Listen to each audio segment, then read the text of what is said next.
Okay, good morning, everyone, and thank you for joining us, and welcome to our newcomers. And I'd like to welcome Martha to WhatsApp. We usually have you on Facebook, so thanks for joining us on our Zoom.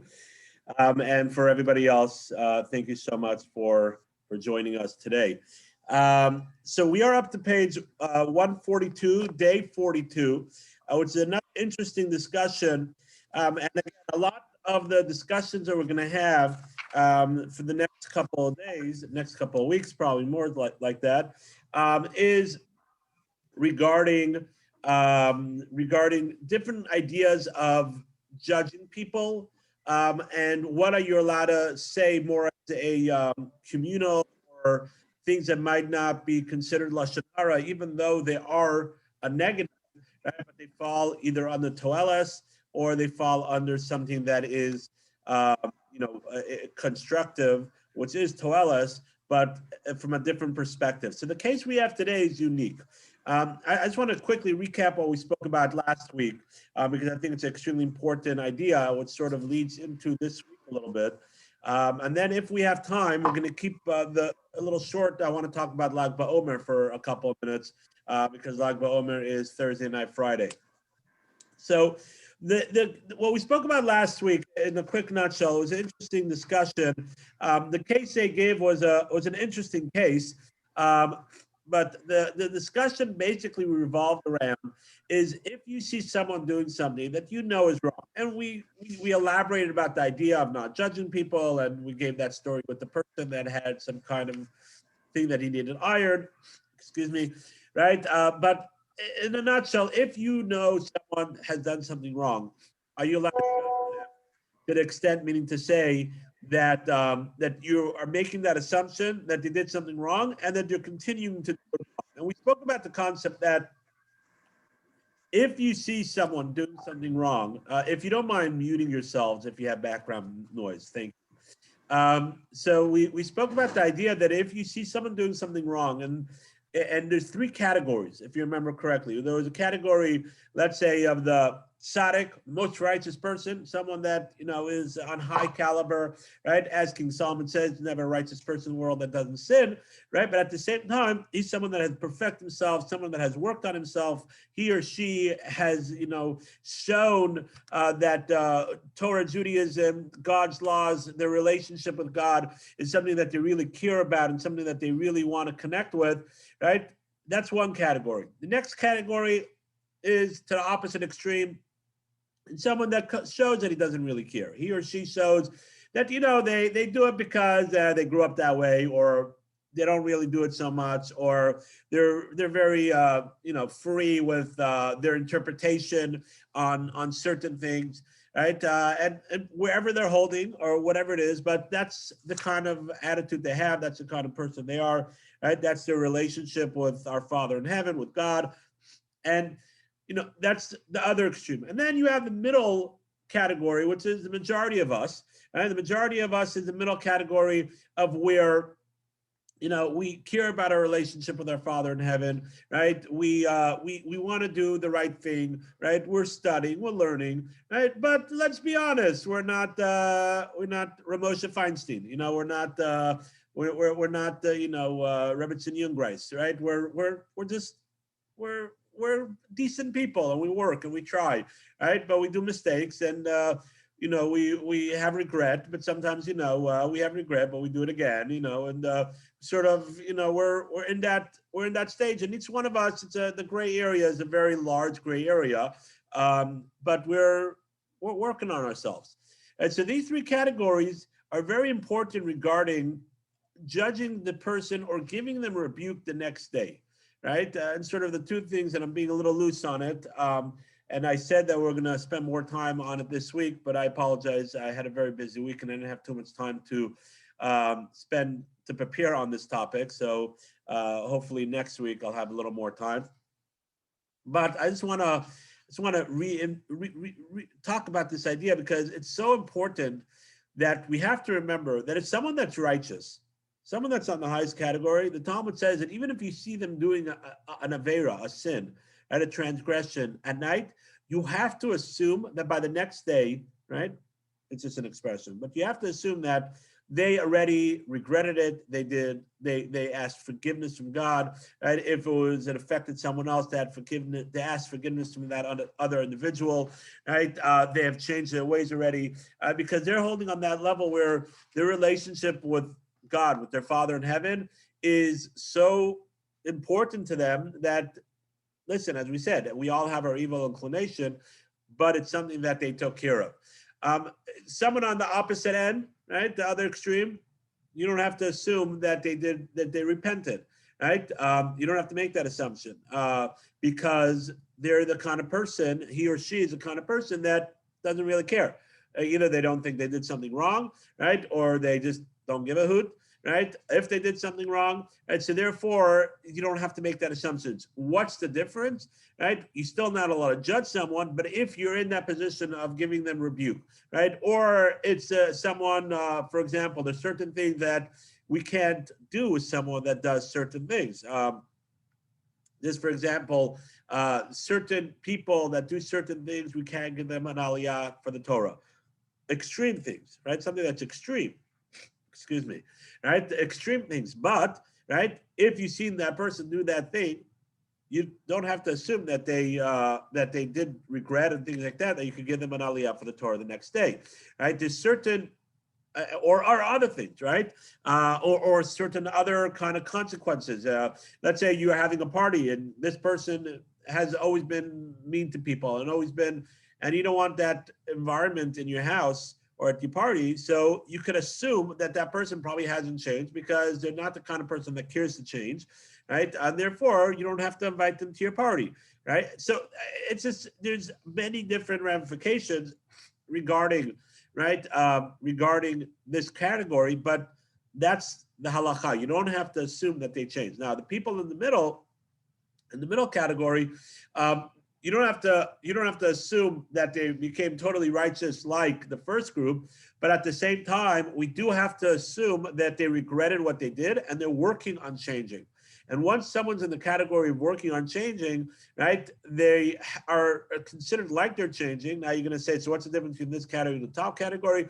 There are, there are unique differences. It's more like a thin by hair kind of differences, but there is differences regarding the assumption of how much the person regretted. Means to say you could give rebuke to that person, but if they did something that would categorize them out of the picture of getting aliyah or something like that, you could assume that they're not holding there anymore and they could get an aliyah, right? You can invite them to the party, but at the same time, you could have that talk with them. And so there's sort of that in-between stage. And it's always important to remember, right, that these categories are extremely important, and it makes a difference regarding lashon hara, right? Because if someone's in the middle stage, and that's what we spoke about beforehand, the case before was talking to your spouse, or you want to speak to the rabbi, or whatever it is. If someone's in the middle stage, it'll be more likely that you're allowed to speak to them, right? Where someone's on the top stage, right? Not necessarily, because you have to assume that they did repent. Now, if you see it happening repetitively, so then okay, so that's a different story. But if they're the first stage, then it might be considered lashon hara to go speak to the rabbi or to confidant of them, because you have to assume that they've already changed their ways and they already regret. So there's no toel, there's no purpose for that. So that's just a quick recap and a little more in depth of what we spoke about last week and the ramifications it makes in regarding lashon hara. Any questions on that? Questions or comments? Go ahead, Martha. Okay, I think you mentioned it was 60% in the middle. So I mean, I'm not picky here, but I don't think there are that many righteous people and that many evil people. So I mean, would you say 20-20? I don't recall saying a number, but whatever it is, whatever I would just say the majority of us are probably in the middle somewhere. Right? That's probably the majority of us are in the middle. Yeah. Is it people that think they're righteous or people that you think are righteous? People that are known as righteous, not me or the person themselves. People that have the name that they're righteous. Or Moshe Feinstein, right? Everybody knows that he's righteous, right? There's a famous story that it's a good question you're asking. The famous story with the Chafetz Chaim, the author of the book that we're learning, right? That he was asked to testify about a certain person, right, in Russia, and I don't remember all the details of the story. I have to look it up again. But the when they're introducing the Chavetz Chaim, right, the lawyer or whatever was that was introducing him as a witness, he's trying to show who he was, and he says he's someone that everybody considers as a righteous person, right? I remember exactly again all the details, but it was something to the effect like this: the judge says, if there's someone that everybody considers as a righteous person, there must be a righteous person, because that me and you, right? Us typically, we don't have everybody thinking that we're righteous people, right? So it's what the majority of people assume that are righteous. Okay, let's move on, unless anybody else has anything else to say. Okay, so let's move on to day 42. Day 42, page 142. So this is an interesting question, and this question might bring up a whole nother topic, and I'm just warning you right now, I don't want to get into that topic. Okay, so if you have that question, feel free to message me privately, right? But I really don't want to get into that other topic, right? Right now, we're talking about primarily regarding Lashon Hara. And the question's like this, right? This is a scenario, there's many different cases, but in the midst of a long, angry inheritance, right, fight, which is another whole discussion, right? Unfortunately, this happens too often where siblings start fighting once there's inheritance, right? That's why it's so important. One of the reasons, besides other reasons, why it's so important to make sure that you have a will, right? A will that everything is described exactly how things should be, right? To avoid fights. Sometimes certain parents also, I know someone that told me that they're well-to-do, but they split the inheritance already, and they had a discussion with their kids while they were alive, right? To make sure that there was no fights, and they left a little bit something for themselves, right? But they already in their lifetime, they gave most of the inheritance over, right? But it's so important. Unfortunately, this creates so much fight. Money is one of the biggest causes of divorce, right? And it's one of the biggest causes of sibling rivalry, right? And it happens with inheritance. But that being said, right, the oldest son decides to put the family house up for sale. Since the issue are far from settled, and the Beis Din, the Jewish courthouse, is in the process of mediating the case, the Rabbanim, the rabbis urged him several times to take the house off the market. So they went over to him several times and said, hey, take that house off the market. We're still working on it. And this guy was defiant, and he decided to refuse. When he refuses, they go ahead and they print announcements naming the son and stating that his attempt to sell the house is violation of the Beis Din's ruling, right? And to deter him and to make sure that the house doesn't get off, but also to deter him from selling the house and taking off the market. Now his neighbors are looking right at him, and his children are being teased in school. Is this announcement Lashon Hara?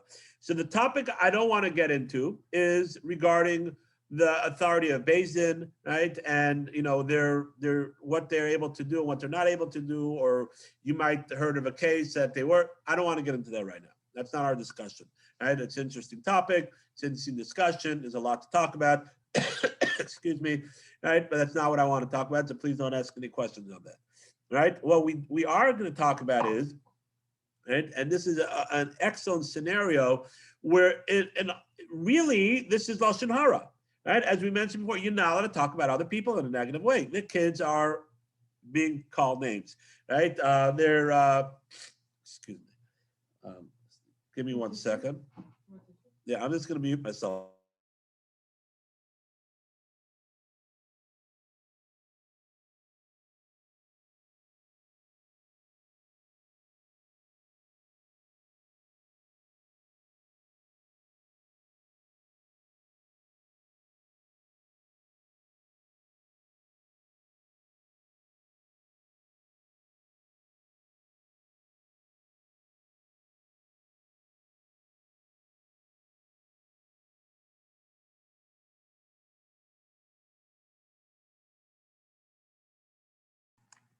Okay, and I'm back. So this, in essence, is really Lashon Hara, right? If it happens in a normal case, you now go ahead and say, oh, you know what that person's doing? He's not listening to, right? So it's really Lashon Hara, right? But over here, right, it's the Beis Din that's doing it, and they're doing it for a toilet, they're doing it for a purpose. So is this Lashon Hara, right, or not? All right, so I'm going to go straight to the answer, and then after that we can have a discussion about it, right? Okay, we can have a discussion afterwards. So the answer is like this: that since social pressure is often the only means for rabbinical courts to have to enforce their ruling, right? Because nowadays, just a little bit about this, right? Nowadays, rabbinical courts most of them are legal arbitrators, right? But at the same time, we do have a limit of halachic rule enforcing the rules because we are in exile, we're not in our country, right? We don't have the Beit HaMikdash, right? So there is a limit of how we can enforce. But one of the ways that the Beis Din has is it's called a nidui, right? It's actually, there's an idea, halakha concept of putting someone in cherem, means excommunication. They didn't do that over here, right? They didn't go that far yet, right? But there is that idea of excommunicating someone if he's not listening to the Beis Din, right? To the courthouse, right? One of the ways they do before getting there is by public announcements, by putting pressure on the individual, right, to do the right thing by listening to the Beis Din. Right, so this is one of the tools, one of the ways that the rabbis have to enforce their ruling, right? So therefore, right, public announcements have traditionally been used to get the person to do what they want, what their halachic ruling is, right? So therefore, right, such an announcement are not considered lashon hara and may be believed, right? So there's 2 points. Number one, Beis Din going ahead and doing it. Number two, right, am I as an individual in the community allowed to believe what they're saying, right? Because if you hear just regular, you're at Kiddush, right? We'll have Kiddush soon again, right? Or you're at someone's Kiddush at their front lawn, or right, you're chatting with some friends, together, and someone tells you, you heard about that guy, they're still working it out, and he wants to sell it, and blah blah blah. So if Beis Din hasn't made an announcement yet, so then you're not allowed to believe it. And that's lashon hara. The person's not allowed to just spew gossip, and also, right, you're not allowed to go ahead and believe what the person's saying. It doesn't pertain to you at all, right? There's no toelis, nothing that you have to be concerned about, right? If someone's telling you, hey, I heard that person, he's been robbing people, he's been whatever, so then you have to be concerned. Make sure you lock your doors, don't invite the guy into your house and leave him alone, or whatever it is, right? There's things to be concerned about, right? But you still can't believe it 100%, but you're still allowed to do certain things to protect yourself. Over here, it doesn't pertain to you at all, right? So you're not allowed to listen to it.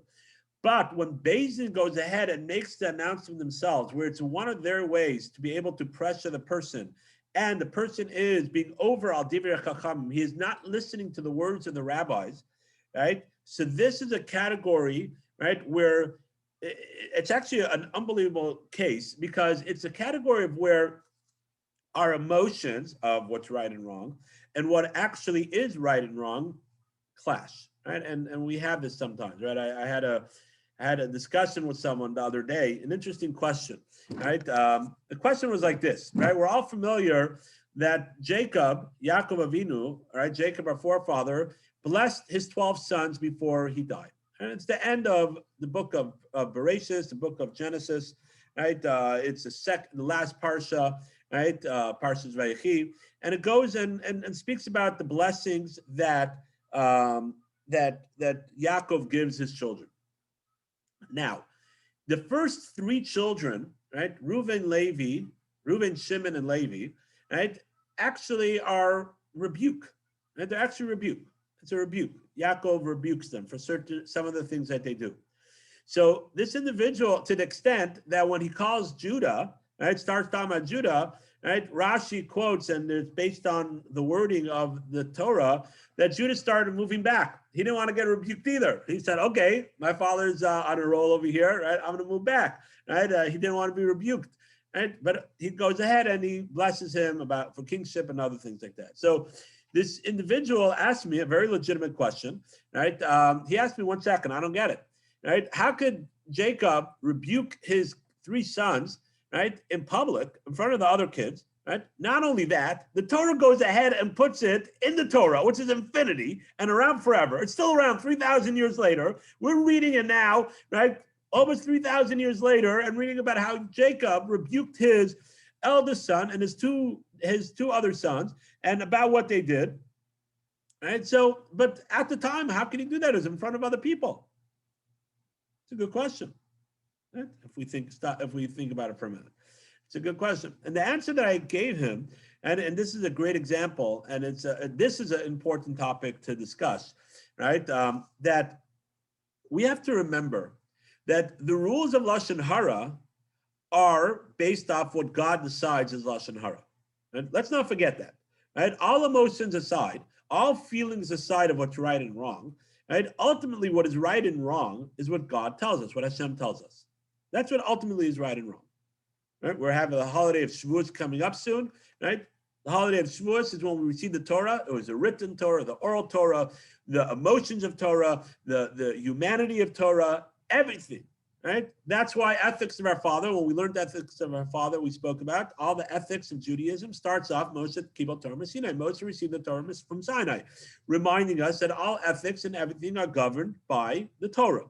What Torah tells us. It's not the whim of the day. It's not the feeling of the time, right? That constantly is in flux and changing, as we've seen in our own lifetime, right? And I'm not that old, right?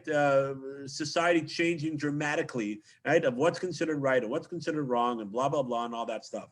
Right? Torah is constant, and because it's got, and what's right and wrong is covered by the Torah. So therefore, right, rebuking his kids, right?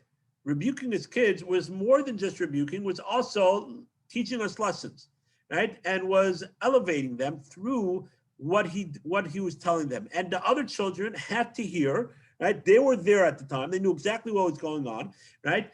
They had to hear what Jacob was telling them, the other children, because they were going to grow, right, through that too. And if you go through the rebuke, it wasn't in any derogatory way. It was more lessons to us to learn.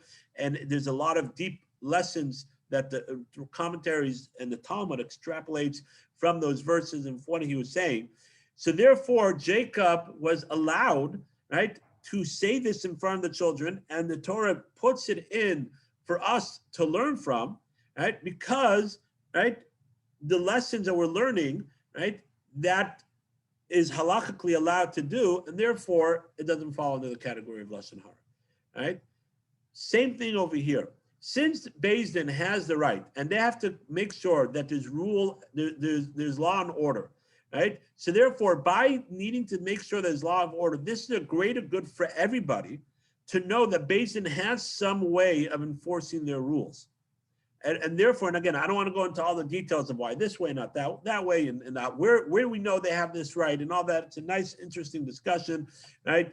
For a different time. Right, it's primarily in Tractate Sanhedrin, in the Talmud, and in the Code of Jewish Law, right? But they have the right, the authority, and the reason is for the greater good of their laws being enforced, right? For them to be able to make sure there's law and order, right? So it's not coming out of gossip; it's coming out of a constructive purpose, and therefore Beis Din's allowed to do that. Now that Beis Din's allowed to do that, that's not Lashon Hara.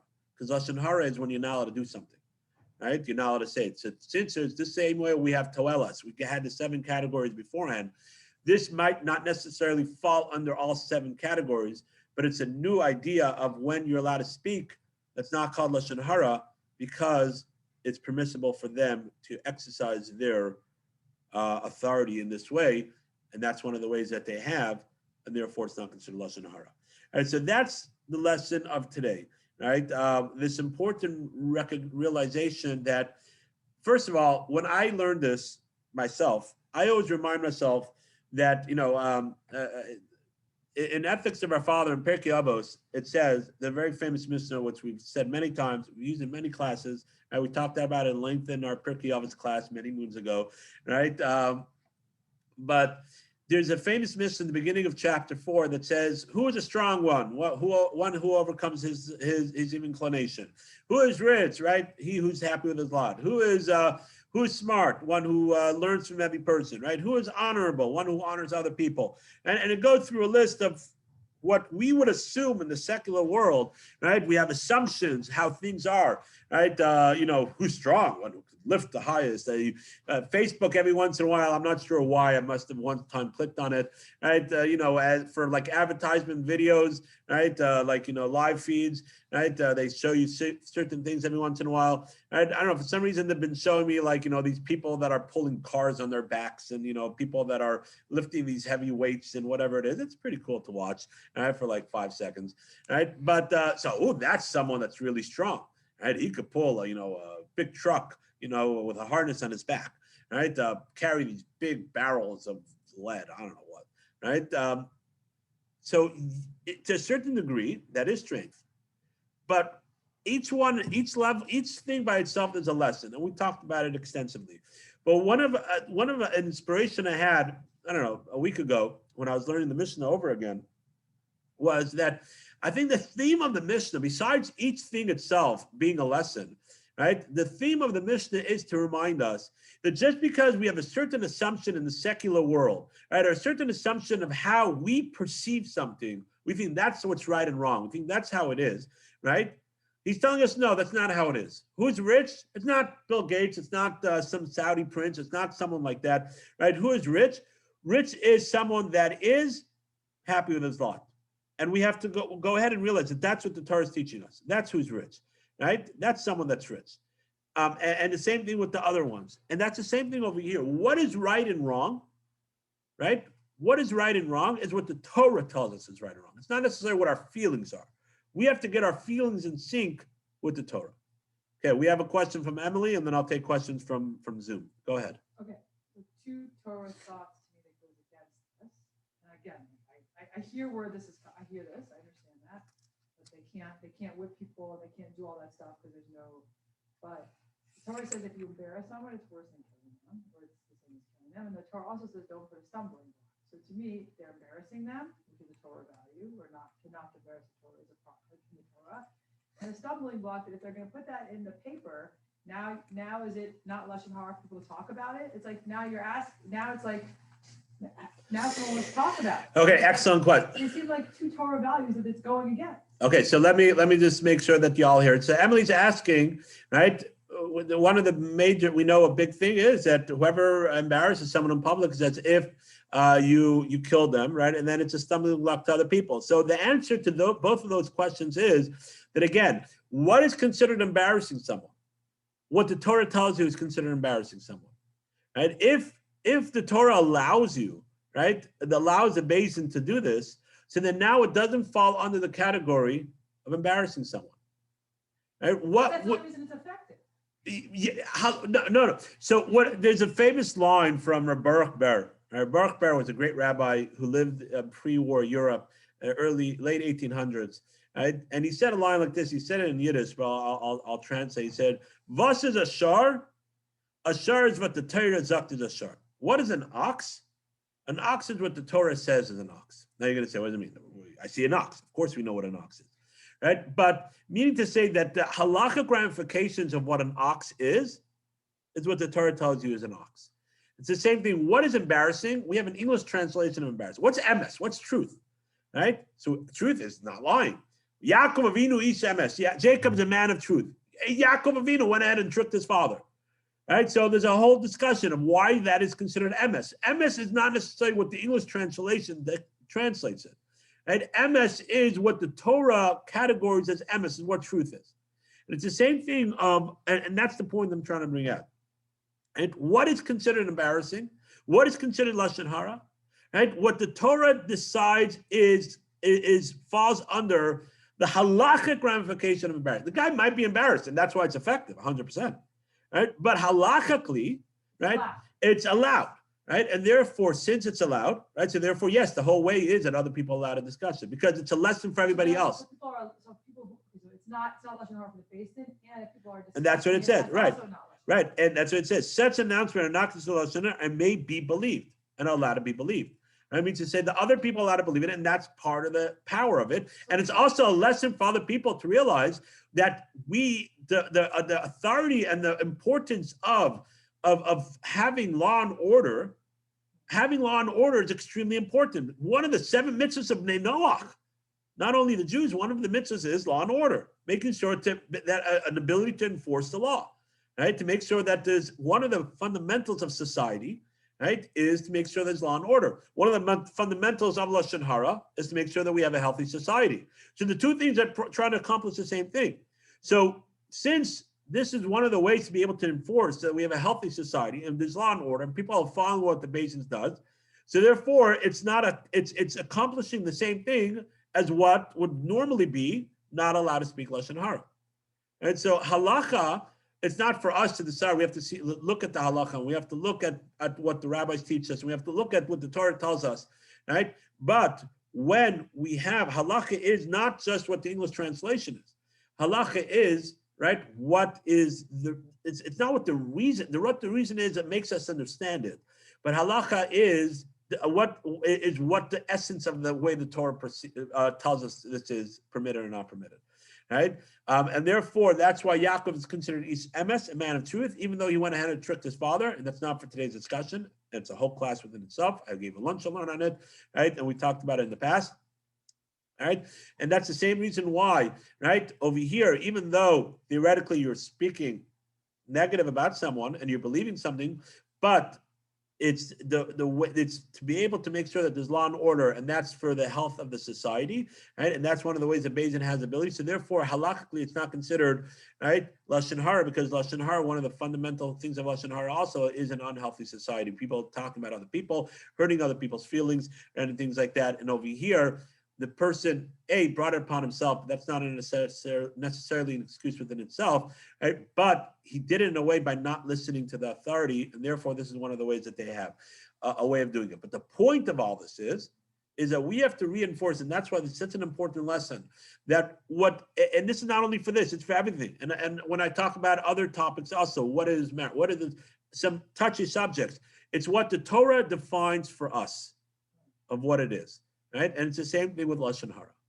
Right? The same thing with Lashon Hara, the same thing with embarrassing people. Right? It's what the Torah defines for us. They're the ones that said it's prohibited, right? And they're the ones that are telling us when it's not considered a prohibition. Even though in the secular world, in the English translation, it seems like you're doing it, but they're the ones that are telling us when it's not. The same way the Torah tells us you're not allowed to marry your sister-in-law, right? But there's a mitzvah called yibum, right? We don't practice nowadays. We do chalitza, but if unfortunately a husband dies without any, a husband dies without any children, right? So she's supposed to marry, right, the brother, right? Even though halachically you're not allowed to, even if they have children, you're not allowed to even after death. Even though usually after death you're allowed to marry anybody else, you're not allowed to marry the brother-in-law ever. But the Torah says in this scenario you're allowed to do it. So now we understand. The Torah said, right? The Torah said it's prohibited. The Torah said it's permitted. Right? Why we have to figure it out, but that's what I'm saying. Same thing when the Torah says you're not allowed to say negative things about someone. When the Torah says what is considered truth, right? It's the same thing. The Torah tells us, in this case it's permitted. We have to understand why. We have to grow from it. And it gives us a better understanding of what really the depth of the concept of what is it, the negativity of embarrassing. It's not just a feeling, it's a logic, it's a growth, it's a way of connecting to God, it's a way of building a society, and there's so much more behind it, right? But that's the important lesson that we're learning from this day. Anybody else out there? Bobby, hi, good morning. Good morning, Jim. Just a small comment. Maybe I missed it in the discussion. I don't think so. In the dilemma, it talks about the children being teased at school. My comment is, I don't think that's proper. I would think that would need to be taught. You need to talk to whoever and have that stop. What's your comment on that? Okay, so you bring out a great point, right? Right, it's not the children's fault, and the teachers should be speaking to the other kids, and they should say you're not allowed to tease the other kids in school, 100%. The point that's bringing out is that Beis Din is still allowed to, Beis Din should walk into the school and tell the other kids they're not allowed to tease their kids, right? And the parents should make sure that their kids are not being teased. But at the same time, right, if that might happen, Beis Din is still allowed to do what they're doing, right? They just have to go ahead and try to, right, speak to the teacher of the school, right? Speak to the other parents of the other kids and say, hey, make sure your kids don't tease these kids, right? And reinforce that it's not the kids that are doing this, right? But the point is trying to be out that if that might happen, right, which is unfortunate, right? And we're doing the best to avoid it. Bezin is still allowed to go ahead and still do what they're doing. Okay, thank That's the you. point it's bringing out, All right, thank you. of course. Anybody else? Okay, so we're gonna. I know it's already 9:30, but we started late because of technical difficulties. All right, so just gonna want to talk about it for a couple of minutes if you guys still have a couple of minutes to hang on with me. If not, I understand. Right, I just want to talk about Lag BaOmer for 2 minutes. Right, and something that we should take away from Lag BaOmer, because it's always something to take away from everything that we have. So Lag BaOmer is the 33rd day of the Omer. Right, and the 33rd day of the Omer is unique because of a couple of different things that happen, right? And I'm not going to all of them. You could go look it up. I'm sure ace.com has an article about it, right? But one of the famous things that Lag BaOmer is known for, right, is the Alula, right? The day of Rav Shimon Bar Yochai, the great Kabbalist, right? Before even we call Kabbalist, Rav Shimon Bar Yochai is one of the students of Akiva. He authored the Zohar. He's the one that authored the Zohar, means to say that he brought it into the world. The Zohar was mystical writings of the Torah, the depth behind the creation of the world and other mystical things. And he sort of put it into a book, a sefer, right? He put it into a cohesive way of understanding, what's called the Zohar. That cohesive way of understanding is still cryptic to most of us, right? Me included, right? It's cryptic to most of us because someone has to have extensive learning of the oral Torah, of the written Torah, before one delves into the mysticism of the Torah, mystical part of the Torah. But actually, that's not what I wanted to talk about today. Because yes, it's as we spoke about, we have to understand Torah has depth and Torah has spirituality, right? And it's more than just law and order and practical. It is practical, but it's really the creation of the world, and we believe that God created the world through the Aleph Beis, and the Aleph Beis is a mystical language. It's not just another language. But I wanted to talk for a couple minutes about another thing that's not as common, not as well known, right? Regarding Lag BaOmer and what's unique about this day. The Gemara tells us, and based off calculations of the Torah, we know that Lag BaOmer actually is the first day that the man fell from heaven. It happened to work out. Now, there's no coincidence. The day that Shimon Bar Yochai passed away, which he's the one that brought the Zohar into the world, right, was the day that the man fell into heaven. There's a connection, and we did a whole lunch and learn on that, I think, 3 years ago, right? But Lag BaOmer is also the day that the man started to fall, right? The Jewish people finished all their food they brought from Egypt, right? It's 33 days of their travel already, right? And Lag BaOmer is the first time that the man fell. So the question is, what's significant about this? Why is this a day that is unique? What's so special about for us? Okay, so back then, of course, they got food. They're able to eat. They're able to sustain themselves. But what are we supposed to take out of knowing, right, that the manna, right, fell from heaven? The beginning of it was Lag BaOmer. And so one of the ideas that is talked about and I've thought about a lot, right, is there's a custom. A custom is it's even less than a custom. People have some people have we call it a custom. It's like a haragot, something that they do, right? That at the end of davening, right, we read the parsha that is called Parshas Haman. It's a section of the Torah that speaks about the man coming down from heaven, the manna coming down from heaven, and talking about it, and God telling us the rules about it, and how it came down, and all that. It's about probably about 50, 60 verses, right, altogether. And some people have, after davening is over, I personally say it. I try to say it every day. If I'm in a big rush, then I don't say it. It's not like something you have to say. It's not even like a custom, like other kind of customs. It's just a nice thing to do, right, to say the Parshas Haman. And what's the idea?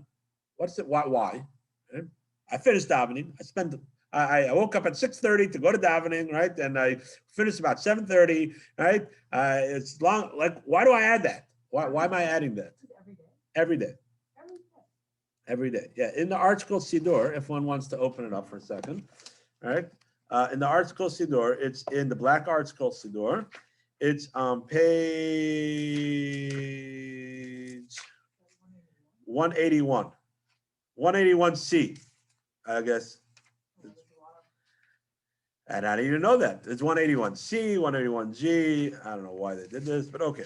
181, right? 181C, it's called Parshas Aman, the chapter of the manna, right? And it's a nice amount, right? It's almost a full page, right? I personally, there's a lot of other people that do it, right? As I said, it's not something that you have to do. And if I'm in a rush, I don't do it.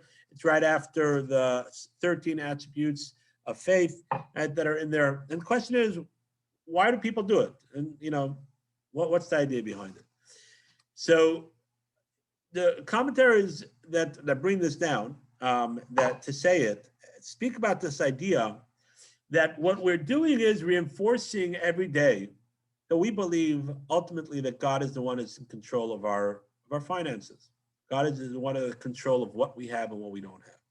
In the same way the Jewish people, right, were completely taken care of by God in the desert, right, by receiving the manna, right, that they had no control over it, where it came, how much they got, right? They couldn't, they didn't have any petexia to get the first box or to get the first manna or to get it closer, or, right, it didn't make a difference, right? It depended on your personal righteousness, right? But everybody received, and it was all decreed by God, and there was no way of jumping the line or cutting red tape or, knowing someone in that agency or whatever it is, right? It was completely in the hands of God.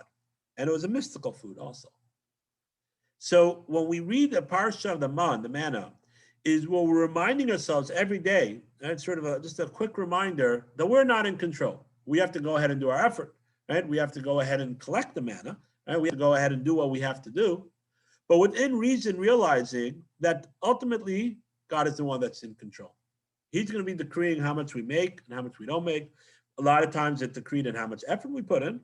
This is a whole nother discussion, right? Of how that works, our effort based off our belief, right? And that whole discussion, right? But at the end of the day, God is the one that's going to decide how much we make and how much we don't make. Right? And this is a constant reminder, because it's one of our biggest struggles, because we feel like we're empowered. We feel that we are the one that went to school. We're the one that worked hard to find that job. We're the one that, put in extra hours to get that promotion. We're the one that, were smart enough to put stocks in Zoom before COVID, and now blew up. Right? We're the smart ones. Right? We're the ones that think that we're in control, and that's human nature. So we need a constant reminder, don't get ahead of yourself, right? We have to do our effort, but at the end of the day, it's God. God's the one that decrees how much we have, right? And that's one of the spiritual ideas of Lag BaOmer, and that's why it's connected to the mystical world, because it's something that's it's peeling back again, like we spoke about. It's peeling back some of our initial reactions, some of our initial understanding, some of the way we view the physical and the secular world, and it's peeling it back and saying, no, we believe that there's a higher power. We believe that there's something beyond what we see right now, and that's really what Lag BaOmer is all about. And that's why that's the day that Rav Shimon Bar Yochai, right, brought the Zohar, which is the epitome of spirituality, the epitome of peeling back the physical and the materialistic world and realizing there's something bigger and better beyond what we see with our naked eye. And that's the idea of the manna also. And that's one of the things that we're supposed to work on, right, on Lag BaOmer. One of the things that we're supposed to connect with and realize that at the end of the day, we have to do our effort. But at the end of the day, it's God that decides. And how does this affect our day? It affects our day in many ways. It affects our day in how we prioritize things. How do we make sure we have what we put time for, right? Are we going to spend our whole life working all the time, or are we going to spend more time with our kids? Are we going to spend more time listening to classes like you guys are doing right now, right? If it's on the phone, if it's on a computer, if it's in your office, if it's at home, wherever you guys are, you're showing prioritizing that spiritual learning, connecting to our Father in heaven, growing is a priority. That means to say that you're recognizing that we're not all alone here. There's a higher being. But the more we strengthen that, the more we connect to that, the more it affects our day. It's how much charity we give, and how much we feel we need to have in our nest egg, and how much we feel that, spending the money to sending our kids to different places, right? If we're going to go on a trip to Israel, right? Or send them to a Jewish camp or just whatever. So these are some of the lessons we have to learn and we have to reflect on this special day of Lag BaOmer. I want to thank everybody for joining me, and sorry for the delay. I'm going to stop the recording now if anybody has any questions or comments.